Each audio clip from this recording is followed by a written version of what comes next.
या अभंगामधून तुकाराम महाराजांनी संतांच्या पायाची माती आणि संतांच्या मुखातलं उच्चिष्ट ही दोन साधनं मानवी जीवनाची कृतार्थता करून देणारी आहेत या संबंधात विचार मांडलेला आहे। संत संगतीचं मानवी जीवनातलं महत्व काय याच्यावर प्रकाश टाकलेला आहे। संतांचं वर्णन करताना आमची वाणी थकून जाते,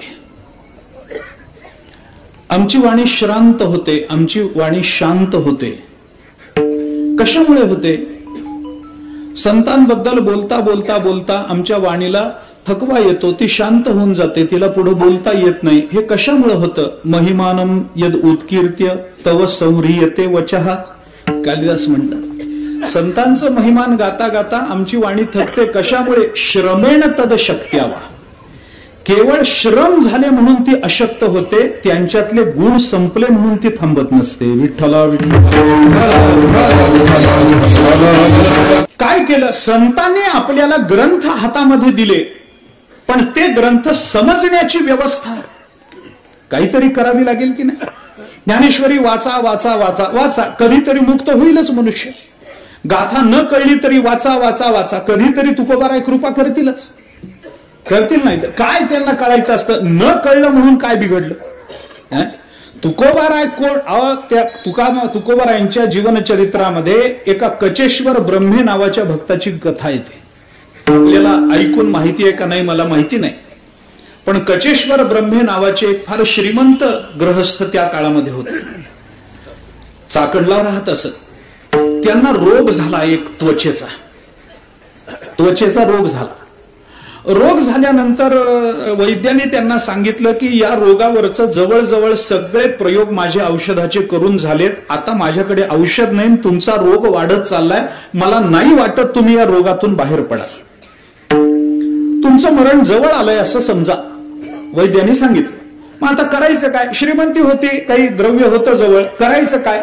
कचेश्वर ब्रह्मे तसे भाविक होते, त्यांनी ठरवलं की आता काही करायचं नाही, संत महात्म्यांनी परंपरेने आपल्याला सांगितलेलं आहे संतांच्या गाठी भेटी घ्याव्या, त्याच्याने आपल्या जीवनाची कृतार्थता होते। मग जिथं संत भेटतील तिथं भेटायचं, कोणी संत इथं राहतात म्हणून सांगितलं की त्यांच्या दर्शनाला जायचं, असा उद्योग कचेश्वर ब्रह्मेने सुरू केला। एके दिवशी त्यांना कुणीतरी असं सांगितलं, अहो तुम्ही या त्या संतांना कशाला भेटत बसलाय? देहू गावामध्ये तुकोबाराय नावाचे संत राहतात, त्यांना भेटा, त्यांच्या चरणाजवळ सगळे संत आहेत, तुम्ही बाकी काही विचार करू नका। ठीक आहे असं म्हणून कचेश्वर ब्रह्मे देहू मध्ये आले। आल्यानंतर त्यांना असं कळलं की तुकोबाराय देहू मध्ये नाहीत, ते लोहगावला कीर्तनाला गेलेत। हे कळल्यानंतर कचेश्वर ब्रह्मे लोहगावला तुकोबारायांच्या कीर्तनामध्ये गेले। त्यावेळेला तुकोबारायांचं कीर्तन चालू होतं, थाट मांडलेला सगळा श्रोते समोर तल्लीन होऊन बसलेले तुकोबाराय, त्यांचे टाळकरी सगळे, असा पांडुरंगाने डोलावं असा कीर्तनाचा थाट सगळा। आणि कचेश्वर ब्रह्मे तिथे गेले आणि तुकोबारायांच्या मागून आल्यामुळे तुकोबारायांच्या जवळ बसले। त्या काळामध्ये कीर्तनाला गर्दी नव्हती, इतकी अशी मोठी गर्दी, लाखोनी समाज असं नव्हतं, निवडक वर्ग होता, पण चांगला होता, चांगला वर्ग होता। तुकोबारायांचं कीर्तन ऐकायचं भाग्य लाखोंच्या वाट्याला कसं होईल? निवडक लोकांच्या नशिबाला ते भाग्य येणार नाही। असं कोणी यावं तुकोबारायांना ऐकावं, असे तुकोबाराय काय आमच्यासारखे उघड्यावर पडलेत काय? कोणी यावं तारीख घेऊन जावी? अरे तुकोबारायांचं कीर्तन आहे महाराज, एक एक शब्द म्हणजे ब्रह्मतत्वाच्या मोलाचा शब्द, तो शब्द कानावाटे आज जावा आणि जीवनाची कृतार्थता होऊन जावी। श्रुत्वा भुवन सुंदर शृण्वतांते निर्विश्य कर्ण विवरही हरतोंग तापम, असे तुकोबारायांचे शब्द नाही का? कचेश्वर ब्रह्मे आले, तुकाराम महाराजांच्या कीर्तनामध्ये तुकोबारायांच्या चरणाजवळ बसले। त्या कीर्तनामध्ये भजनात तुकोबाराय तल्लीन झाले। तुका प्रेमे नाचे गाये, गाणियात विरोनी जाये, असं तुकाराम महाराजांचं कीर्तन डोलायला लागले। आणि तुकाराम महाराज असे डोलायला लागले, त्या डोलण्याचं वर्णन कचेश्वर ब्रह्मेने आपल्या एका पदामध्ये केलंय। कर्दळी हेलावी जैसी चंड वाते, तैसे तुकोबाते देखिले।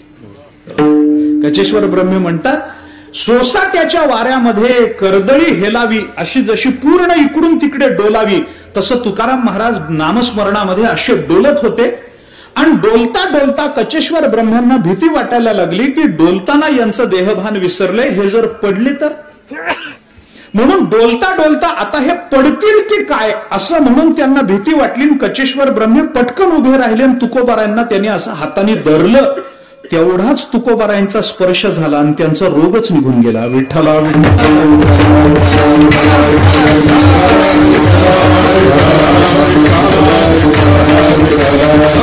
मला मुद्दा काय सांगायचा आहे की कचेश्वर ब्रह्मांनी तुकोबारायांना जो आधार दिला तो रोग जावा म्हणून दिला होता काय? नाही ना. त्यांनी काही तुकोबारायांना तशा अर्थानं यथार्थतेनं जाणून स्पर्श केला नव्हता, पण अजाणता जरी तुकोबारायांचा स्पर्श झाला तरी रोगनिवृत्ती आहेच की नाही. हे जसं तुकाराम महाराजांच्या बाबतीत आहे तसंच ते तुकाराम महाराजांच्या गाथ्याच्या बाबतीतही आहे. मला काय सांगायचंय ऐका. हे जसं तुकोबारायांच्या बाबतीत आहे ना, हे तसंच तुकोबारायांच्या शब्दांच्या बाबतीतही असंच आहे. आम्हाला न कळता आम्ही तुकोबारायांचे शब्द वाचले तरी सुद्धा व्हायचा तो परिणाम होणारच आहे. परंतु अर्थ जर आम्हाला कळाला तर त्या परिणामाचा आनंद अधिक वाढणार आहे. मला सांगा, वाटीमध्ये साखर ठेवली, ही साखर आहे असं माहिती नसताना आम्ही साखर खाल्ली तर कडू लागते का? ही साखर आहे याचं ज्ञान नसताना साखर खाल्ली तर कडू लागेल काय? गोडच लागेल. मग साखर आहे हे कळून खाल्लं तर काय फरक पडतो? तरी गोडच लागणार ना. साखर न कळता खाल्ली काय? गोडच आहे. आणि कळून खाल्ली काय? गोडच आहे. मग ही साखर आहे असं विचारून खाण्यात काय तात्पर्य असतं? एक वाक्य फक्त सांगतो त्या संबंधामध्ये. साखर न कळता खाल्ली तर ती गोड लागते, पण ही साखर आहे हे कळून खाल्ली तर त्या गोडीला ज्ञानाचा संपर्क येऊन ती गोडी अधिक वाढत असते. तसं तुकोबारांचे शब्द न कळता आम्ही वाचले तरी आम्हाला आनंद देतात, पण आम्हाला ते शब्द कळले पाहिजेत याच्याकरता नंतरच्या काळामध्ये अवताराला आलेल्या संत महात्म्यांनी फार धडपड केली, फार परिश्रम केले. आणि त्या धडपडीमध्ये जी काही प्रमुख नावं येतात त्याच्यामध्ये साखरे महाराजांचं नाव आहे, त्याच्यामध्ये जोग महाराजांचं नाव आहे. जोग महाराज जर झाले नसते तर आपल्याला गाथा कळाला नसता. मी स्पष्टपणानं सांगतो, क्षमा मागून सांगतो, कुणाची अवज्ञा करावी हा माझा हेतू नाहीये. पण आम्हाला ते अर्थ ज्ञान तुकोबारांनी आम्हाला गाथा दिला, पण जोग महाराजांनी गाथा जगायचा कसा हे आम्हाला शिकवलं. तुकाराम महाराजांनी ज्ञानोबारांनी आम्हाला ज्ञानेश्वरी दिली, पण ज्ञानेश्वरी समजून कशी घ्यायची हे जोग महाराजांनी आम्हाला शिकवलं. आणि त्या ज्ञानाच्या संपर्कात येणारा आनंद तुकाराम महाराजांच्या भाषेतच बोलायचा झाला तर आनंदे आनंद वाढवावा असं कार्य आमच्या स्वानंद सुखनिवासी जोग महाराजांनी केलं. आणि म्हणून त्यांच्या पुण्यतिथीचं हे शताब्दी वर्ष महाराष्ट्रामध्ये सर्वत्र साजरं केलं जात आहे. याच्यात महाराष्ट्राच्या लौकिकाला साजेल असा हा उत्सव इथं आदरणीय पूज्य श्री बाबांच्या अधिपत्याखाली, मार्गदर्शनाखाली आणि त्यांच्याच कर्तृत्वानं इथं मोठ्या आनंदाने संपन्न होतोय. माझ्या पूर्व प्रारब्धामुळे आणि बाबांच्या अत्यंतिक प्रेमाच्या परंपरेच्या संबंधामुळे आजची जागराची सेवा माझ्या वाट्याला आली. ती जशी जमेल तशी जोग महाराजांच्या चरणी मी समर्पित करणार. तुकोबारायांचा प्रसिद्ध अभंग आहे. या अभंगामध्ये तुकाराम महाराजांनी आपल्याला साधनेचं महत्व सांगितलंय. साधना कोणती? एकच साधन, संत हे साधन. साधनेचा विचार करत असताना दोन पद्धतीनं साधनेचा विचार मांडला जातो. काही वेळेला साधनेचं महात्म्य सांगून साधना सांगितली जाते आणि काही वेळेला साधनेची इतराबरोबर तुलना करून साधना सांगितली जाते. विठ्ठला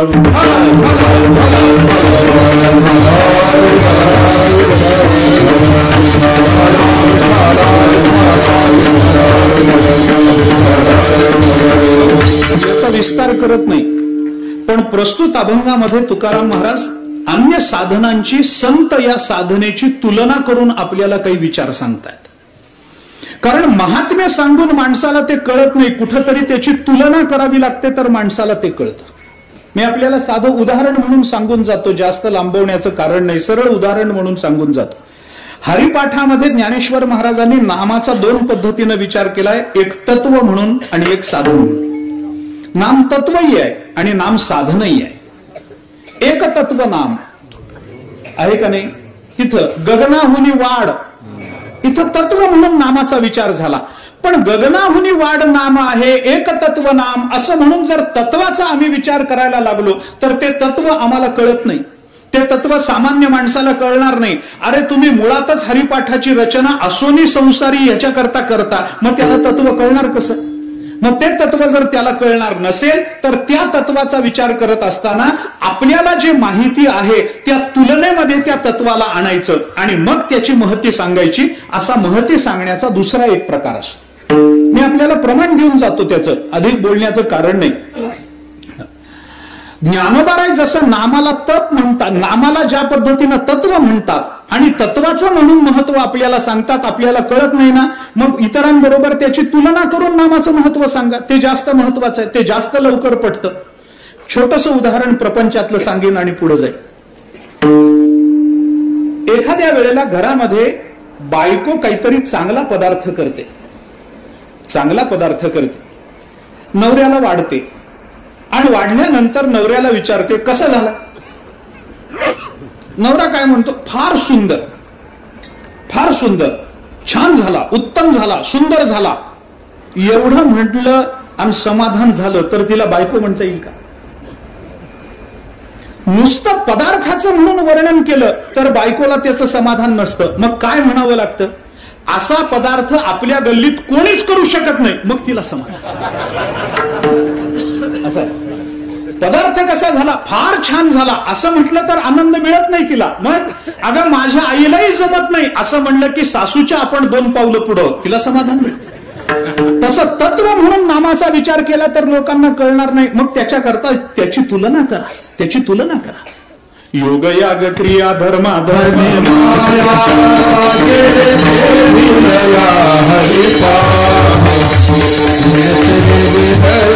माया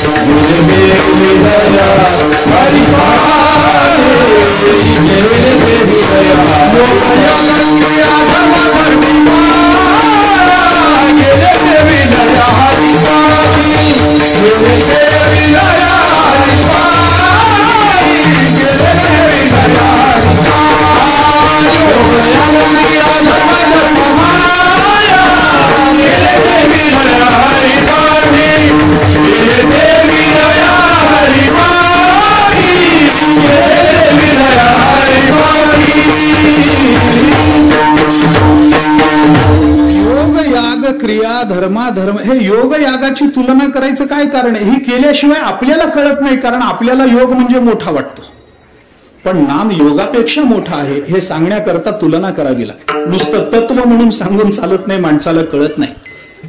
योग याग तपे देहाचिया योगे, ज्ञानाचिया लागे न सापडसी. मग कशानं सापडतो? भक्तीचिया मापे मोजितो अनंता, इतराने तत्वता न मोजवे.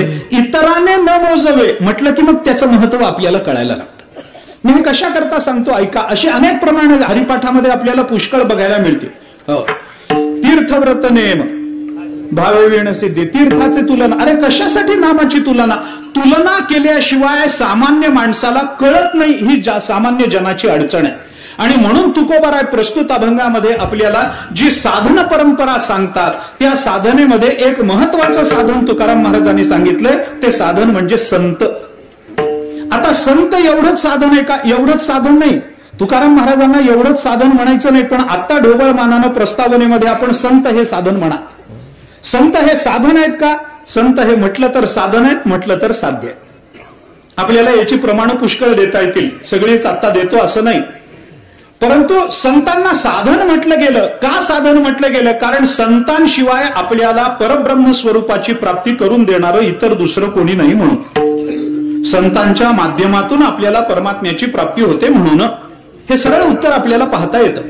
साधन म्हणून संतांचा विचार तुकोबारायांनी या अभंगामध्ये केला, पण असा विचार केला की असं संत नावाचं जे साधन आहे, या साधनाच्या जोडीचं दुसरं साधन या जगताच्या पाठीवर नाहीये. विठ्ठल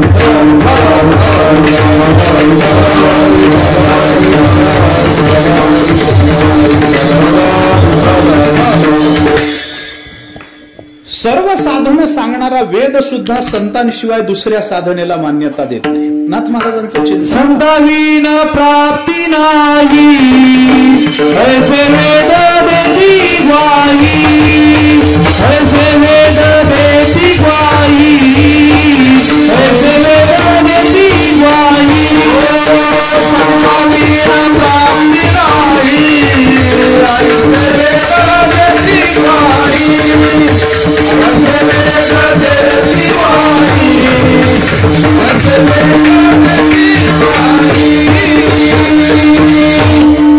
संतांशिवाय दुसरा मार्ग नाही. आपल्याला संतांच्याच मार्गाने जावं लागणार, संतांच्याच अनुज्ञेनं जावं लागणार, संत सांगतील तसंच वागावं लागणार. संत हे साधन म्हणून तुकोबाराय सांगतात. असं आहे की माणसाच्या जीवनामध्ये साध्य आणि साधन या दोन्हीचा निश्चित विचार माणसाला कळला पाहिजे. काही जणांना साध्य कळतं, साधन कळत नाही. काही जणांना साधन मिळतं आणि साध्य कळत नाही. दोन्ही प्रकार आहेत. याची उदाहरणं देत बसलो तर लांबण लागेल. आपल्याला साधन मिळालं पण त्याचं साध्य कळत नाही. बऱ्याच वेळेला मानवी देह मिळाला का नाही? मिळाला. कशा करता मिळाला? देव दिला देह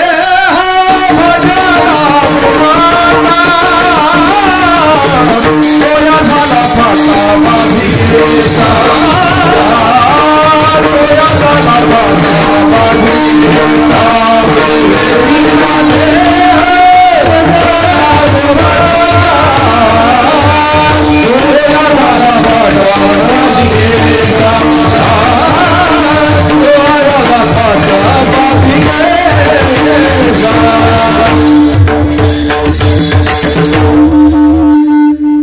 एक नियम सांगतो. देवाने आपल्याला जे जे काही दिलंय, मी जे हा शब्द फार व्यापक अर्थाने बोलतो बरं. देवाने आपल्याला जे जे काही दिलंय ते फक्त देवाच्या प्राप्तीकरताच दिलंय हे माणसानं विसरू नये.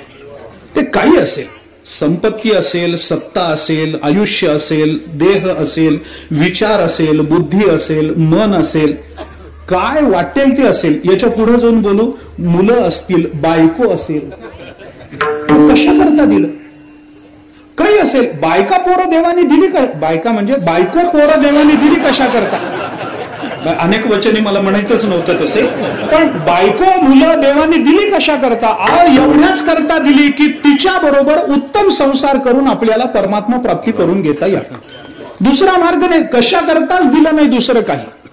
दिली इंद्रिय हात पाय कान डोळे मुख बोलाया वचन, जेणे तू जोडसी नारायण नासे जीवपण भवरोग. एवढ्या करता आपल्याला देवाने देह दिला, भजना करता दिला, परमात्मा प्राप्ती करता दिला, माध्यम मिळालं, साधन मिळालं, पण त्याचं साध्य कळत नाही ना.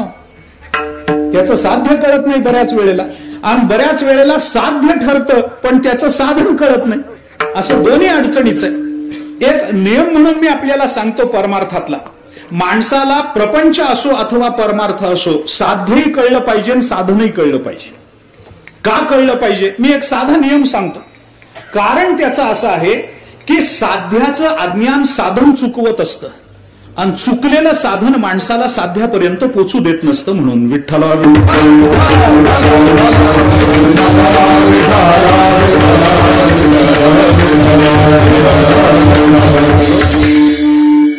उदाहरण किती देऊ मी आपल्याला. बऱ्याच जणांना साधन मिळालंय पण साध्य ठरवायची बुद्धीच नाही. मिळालं साधन, मिळालं नाही असं नाही. मी गंमत म्हणून उदाहरण सांगत असतो. आम्ही एकदा रेल्वेच्या प्रवासामध्ये होतो. लांब जायचं होतं. मुंबईहून बसलो, नागपूरला जायचं.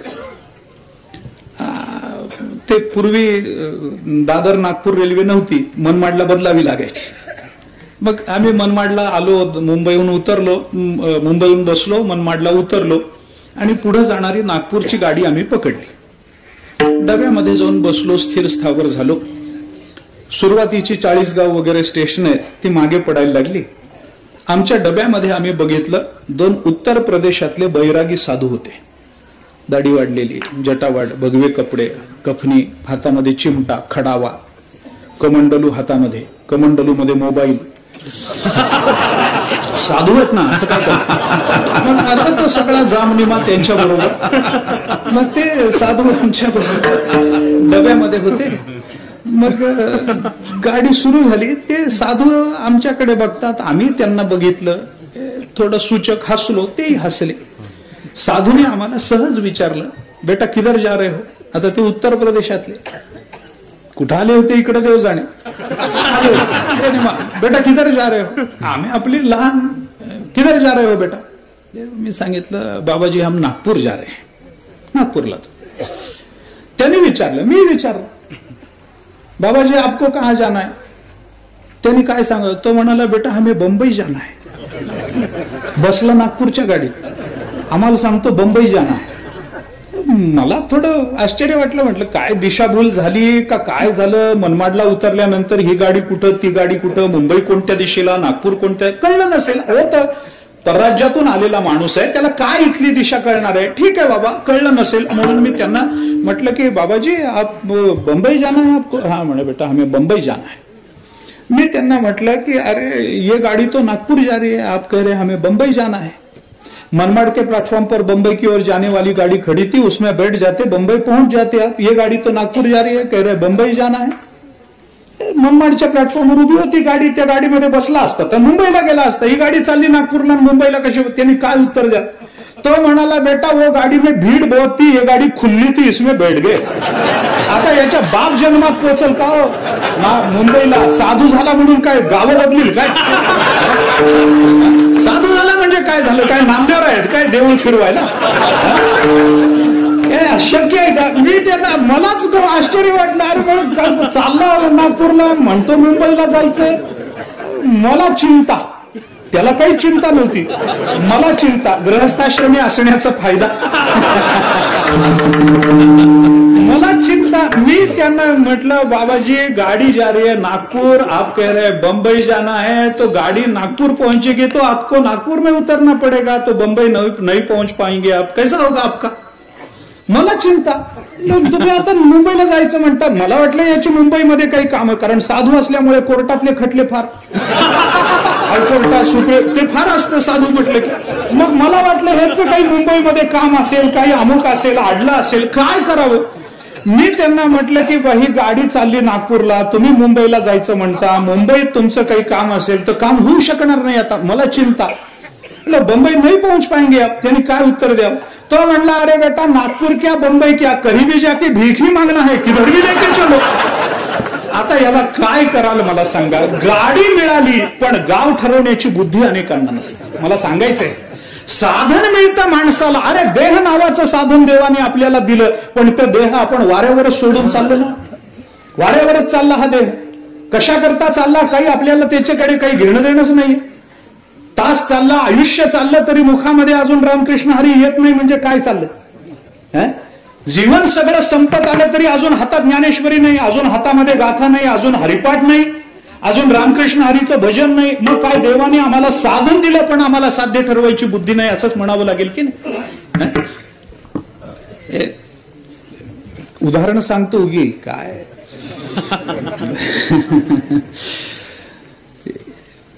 एक सावकार होता. सावकार, देण्या घेण्याचा व्यवहार होता. एके दिवशी आपल्या बाहेरच्या खोलीमध्ये आपल्या मुनिमाबरोबर पैसे मोजत बसला होता. कुणाचं व्याज यायचंय, कुणाचं मुद्दल यायचंय, कुणाला कर्ज द्यायचंय, काही हिशोब, नोटा इकडं तिकडं पडलेल्या.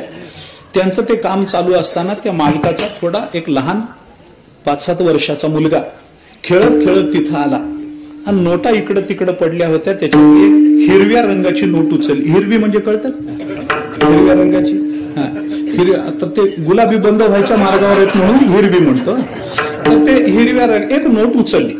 आता लहान मुल त्याला काय कळणार? त्या नोटेबरोबर खेळत खेळत खेळत घराच्या मुख्य दारापर्यंत गेलं. बापाचं लक्ष नाही, मुनिमाचं लक्ष नाही. मुलाच्या हातामध्ये नोट गेली. मुल त्या नोटेशी आता हिरवा रंगाशी खेळत खेळत गेलं.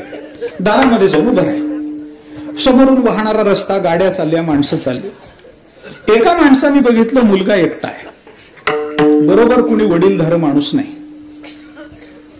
माणूस हुशार होता. हुशार म्हणजे लबाड. आता हुशार शब्दाचा अर्थ लबाड असा. त्याने बघितलं मुलगा एकटा आहे, कुणी बरोबर वडीलधार माणूस नाही, हातामध्ये 500 रुपयाची नोट आहे.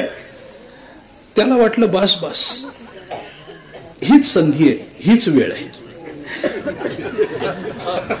ही वेळ उलटली, सगळं संपलं. त्याने मनामध्ये विचार केला, आयशा लाभा जो मुकला तुका म्हणे वाया गेला.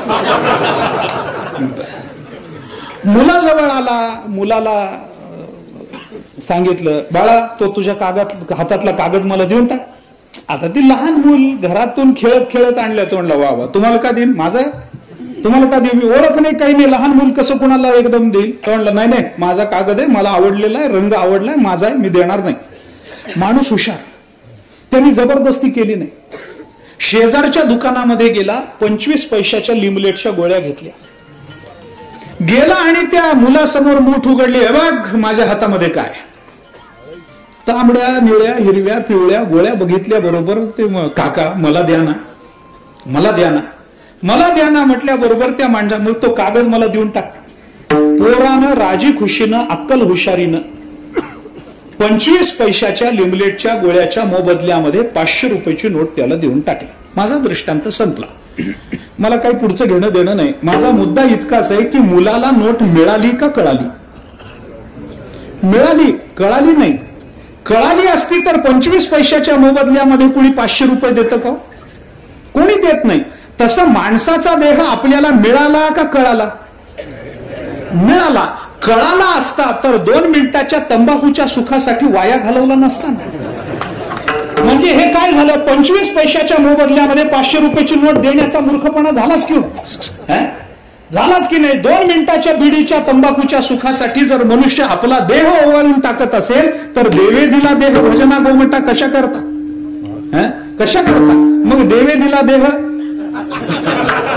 असंच म्हणावं लागेल. देवे दिला देह एवढा करतात. मला एकाने सांगितलं होतं, तो म्हणला तुम्ही हे कीर्तनामध्ये प्रमाण म्हणता की नाही, जिवे गोड 3 अक्षराचा रस अमृत जाय. हे जिवे गोड 3 अक्षराचा म्हणजे कोणती 3 अक्षर? कारण तुमच्याकडे 3 अक्षर नाहीच. रामही 2 अक्षर आणि कृष्णही 2 अक्षर, आणि तुम्ही 3 अक्षर कोणती? मी म्हटलं कोणती? तो म्हणाला 3 अक्षराचा जिभेला गोड लागणारा रस.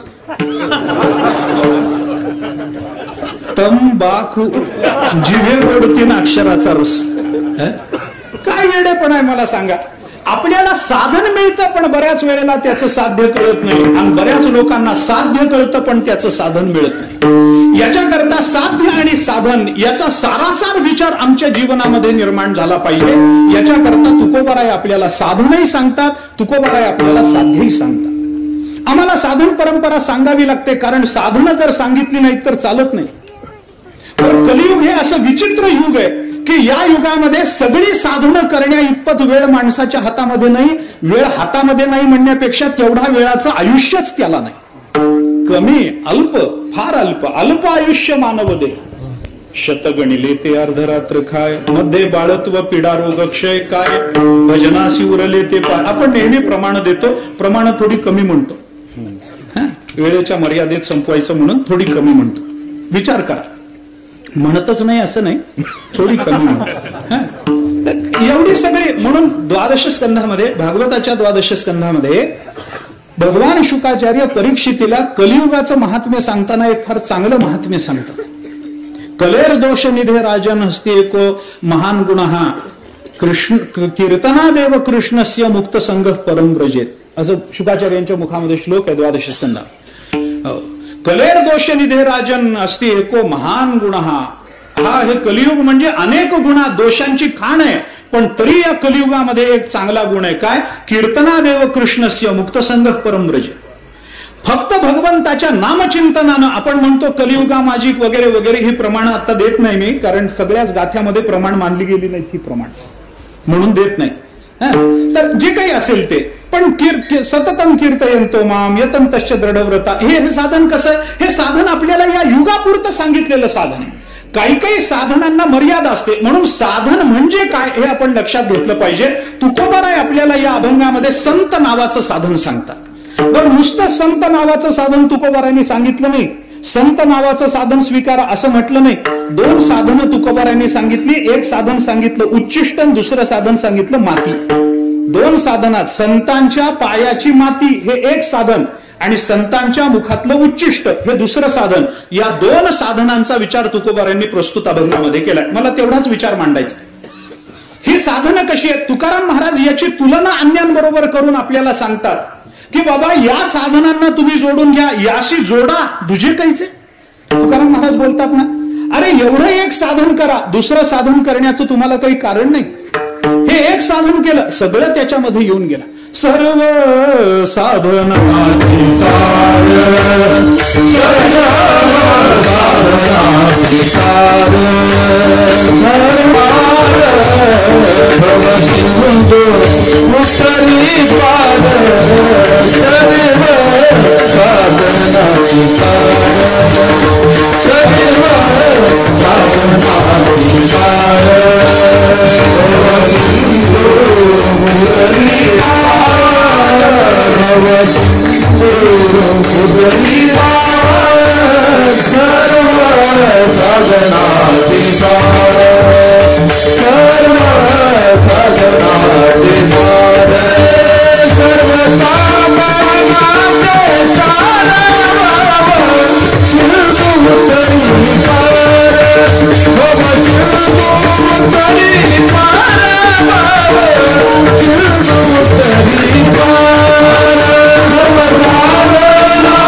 कशाकरता सांगतात याचा खुलासा मी करत नाही. मला मुद्दा थोडासा अजून एक पुढे बोलायचा.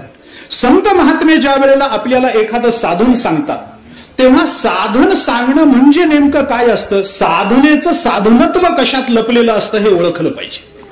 आम्हाला नाम सांगितलं, नाम साधन आहे, अरे कशावरून, असं काय आहे नामामध्ये की त्याला आम्ही साधन म्हणावं. ज्ञान साधन म्हणून सांगितलं, मोक्षाचं साधन ज्ञान म्हणून सांगितलं, ज्ञानाला साधनत्व दिलं, कशाच्या जोरावर.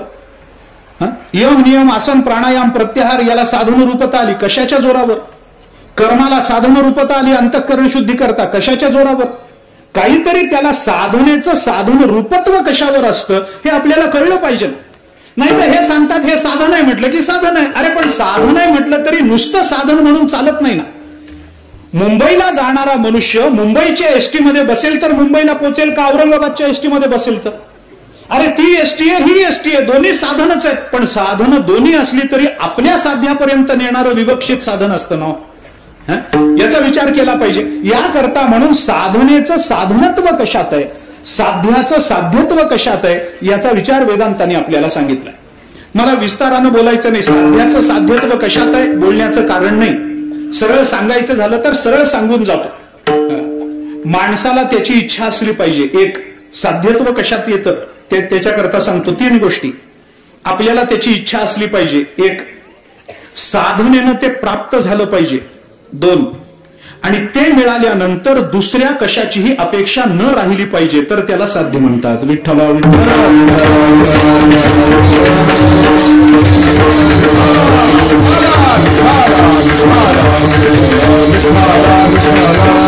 हे लक्षात राहिलं नाही काही बिघडत नाही, पुढचं लक्षात ठेवा.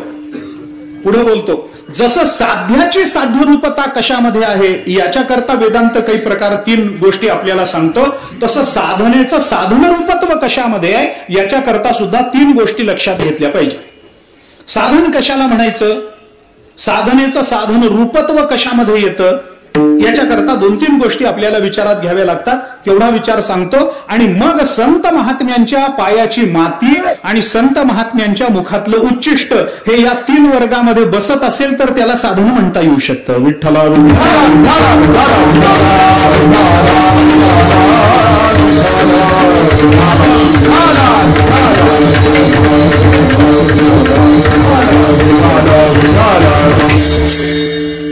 सरळ सांगतो आधी आणि नंतर थोडासा खुलासा करतो. जास्त करत नाही, थोडा करतो. पहिली गोष्ट, साधनाचं साधन रूपत्व कशात येतं, त्यांनी आपल्या साध्यापर्यंत आपल्याला पोचवलं पाहिजे तर त्याला साधन म्हणा. एक.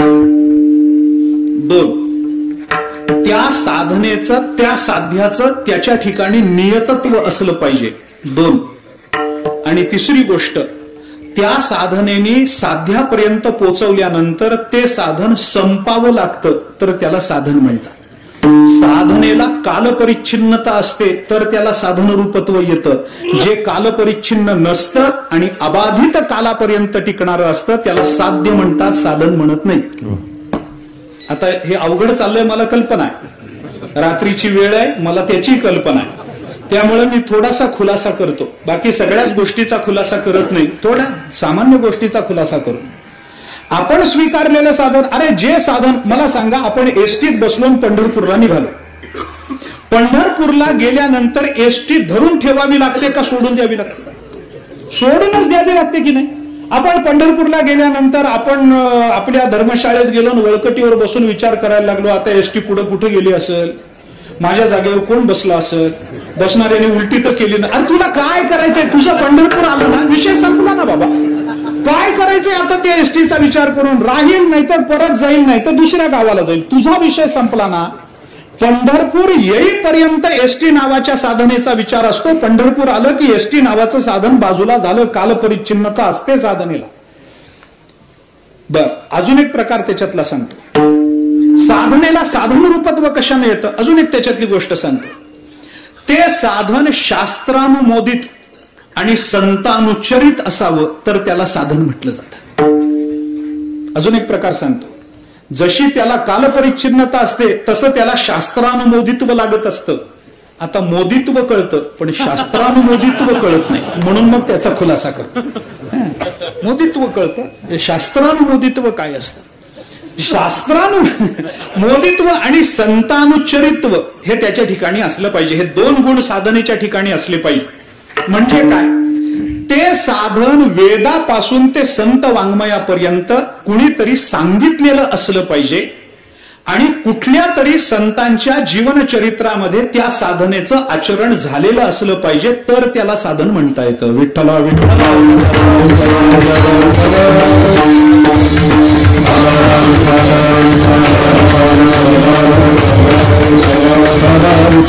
आता त्याचा विचार थोडासा खुलासा करून सांगतो म्हणजे कळेल. जे शास्त्रांनी सांगितलेलं नाही ते साधन नाही. वेदांनी सांगितलेलं नाही, पुराणांनी सांगितलेलं नाही, श्रुतीमध्ये आलेलं नाही. ज्ञानाला साधन का म्हणायचं? कारण श्रुतीनं सांगितलंय म्हणून. उत्तिष्ठत जाग्रत प्राप्य वरान्य बोधत शुरस्य धारा निश्चिता दुरत्यया दुर्गम पथस्तत कवयो वदन्ति. ज्ञानाचं महिमान सांगितलंय श्रुतीनं. ज्या अर्थी श्रुतीनं ज्ञानाचा विचार केलाय त्या अर्थी आपल्याला ज्ञान साधन म्हणून स्वीकारावं लागेल. श्रुतीनं ज्या अर्थी कर्म सांगितलंय त्या अर्थी कर्म आम्हाला साधन म्हणून स्वीकारावं लागेल. श्रुती ज्या अर्थी भक्ती आम्हाला सांगते त्या अर्थी भक्ती आम्हाला साधन म्हणून स्वीकारा. श्रुतीनं जे सांगितलेलं नाही, संतांच्या जीवनात त्यांनी जे केलं नाही त्याला साधन म्हणता येत नाही. हठयोग कुंडलिनी योग आम्हाला अवघड असेल गोष्ट खरी, पण ज्ञानोबारांनी करून दाखवला ना मग त्याला साधन रूपता द्या. आम्हाला जमत नसेल हा प्रश्न आमच्या मर्यादेचा आहे, तो प्रश्न वेगळा. शास्त्रांनी जे सांगितलेलंच नाही, संतांनी, मी ज्ञानोबारांचंच उदाहरण घेऊन सांगतो ना आपल्याला, साधी गोष्ट पुढे सांगतो. ज्ञानोबारांचंच दृष्टांत आहे, तोच फक्त थोडासा जास्त विस्तारतो. मला सांगा, आपण इथे सगळे जण बसलेलो, आपल्याला देव भेटावा असं कुणाकुणाला वाटतं? हात वर करा बरं. सगळेच करतील की नाही? कीर्तनकारासकट सगळेच करतील. देव भेटावा असं कुणाला वाटतं? सगळ्यांनाच वाटतं ना, देव भेटावा, त्याची कृपा व्हावी, असं वाटतं की नाही? वाटतं. आता मी आपल्याला सांगतो, देव भेटावा असं वाटतं ना? वाटतं. भेटलाय का? नाही. मग तो भेटण्याचा मी एक खात्रीशीर उपाय सांगतो. भेटलाच पाहिजे. नाही भेटला तर मला फाशी दे. चला, मी माझा प्राण पणाला लावायला तयार. मी सांगतो ते साधन करा. नाही तुम्हाला देव भेटला तर उद्यापासून मी कीर्तन प्रवचन बंद करीन. फाशी द्या, फारच झालं. कीर्तन प्रवचन बंद करीन. बोलण्याच्या भरात मनुष्य काहीतरी बोलून ऐकणारे तेच धरून ठेवतात.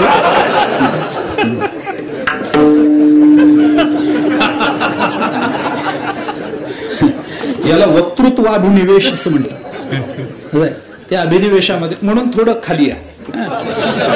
मी कीर्तन प्रवचन बंद करतो ना माझे. मी सांगतो ते साधन करा. नाही देव भेटला तर मी वाटेल ते हरायला तयार आहे. कीर्तन प्रवचन बंद करीन. नाही केली तर सगळी पाकिटं तुम्हाला देईन. अजून काय याच्या पलीकडे महाराज काय त्याग करू शकतो? अजून जास्तीत जास्त एवढाच. काय म्हणजे मी सांगतो ते साधन 100% खात्रीचे. अरे ते साधन करा, देव भेटला पाहिजे महाराज. म्हणून मी म्हटलं ना, फाशी द्या चौकामध्ये मी तयार आहे त्याला.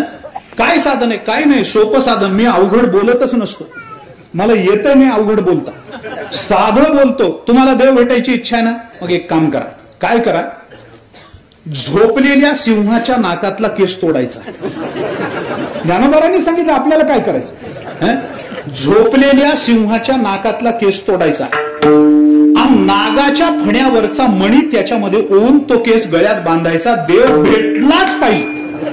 नाही भेटला तर मी फाशी जायला तयार आहे ना. काय म्हणतात?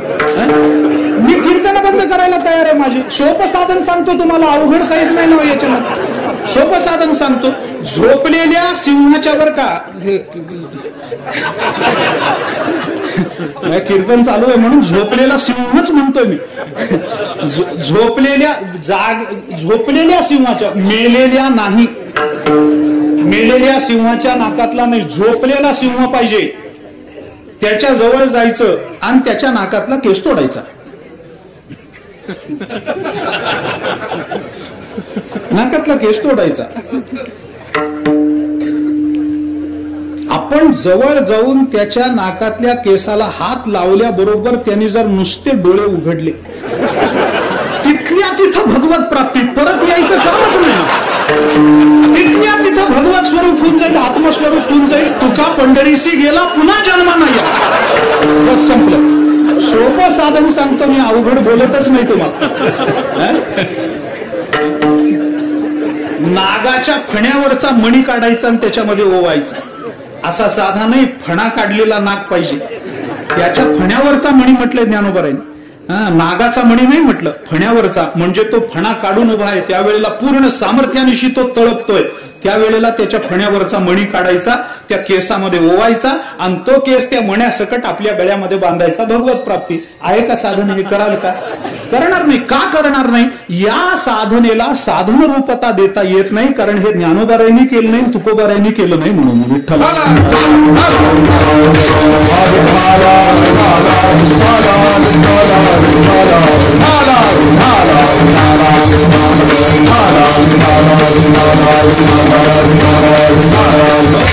आणि म्हणून आपल्याला हे साधन म्हणता येत नाही. साधनेची साधन रूपता या 2-3 गोष्टीवर आपल्याला विचारात घ्यावी लागते. शास्त्रानुमोदित्व असलं पाहिजे, संतानुचरित्व असलं पाहिजे, त्याला कालपरिच्छिन्नता असली पाहिजे, ते आपल्याला साध्यापर्यंत नेणारं असलं पाहिजे, तरच त्याला साधन रूपता देता येते.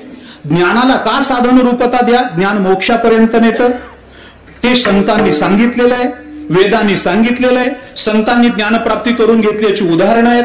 आणि ज्ञान प्राप्त झाल्यानंतर ते ज्ञान स्वतःच ब्रह्मरूप होत असल्यामुळे ज्ञान साधन म्हणून शिल्लक राहत नाही, त्याला कालपरिच्छिन्नता असते. म्हणून ज्ञानाला आपल्याला साधन म्हणता येतं.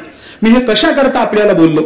त्याचं कारण असं आहे की तुकोबाराय आपल्या जीवनाच्या कृतार्थते करता ज्या 2 साधनांचा विचार या अभंगामध्ये सांगतात, संतांच्या पायाची माती 1 आणि संतांच्या मुखातलं उच्चिष्ट 2, या 2 साधनांना जर तुकाराम महाराज साधन म्हणून आपल्या समोर ठेवत असतील तर या 3 प्रकाराने याचा विचार आपल्याला करता आला पाहिजे. ते साधन आपल्याला संतानुमोदित आहे का? संतानुचरित आहे का? मान्य करावं लागेल. ते शास्त्रांनी सांगितलंय का कुठं? संतांच्या पायाची माती अंगाला लावून घ्या बाबा म्हणून, संतांचं उच्चिष्ट खा म्हणून कुठून तरी वेदापासून ते संत वाङ्मयापर्यंत कुठंतरी त्याचा उल्लेख आला का? बर, संतांच्या पायाची माती अंगाला लागल्यानंतर पुन्हा ती माती कुठेही गेली तरी आपल्याला त्याचा फरक पडू नये असं होतं का? आणि संतांच्या पायाची माती आम्हाला परब्रह्म स्वरूपापर्यंत पोहोचवते का? या सगळ्या प्रश्नाचं उत्तर एकच, हो. बस, या सगळ्या प्रश्नाचं उत्तर एक. आणि म्हणून तुकोबाराय आपल्याला ही 2 साधनं सांगतात. दोन्ही साधनांचा विचार मला करायचा आहे. थोडा थोडा विचार या संबंधामध्ये करतो. तुकाराम महाराजांनी आपल्याला पहिल्यांदा साधन सांगितलं. ते साधन म्हणजे संतांच्या पायाची माती जर आपल्या जीवनाला आपल्याला प्राप्त झाली तर ते साधन एकदा मिळालं, अन्य साधन करण्याचं कारण राहत नाही. अभंगाच्या पहिल्या संत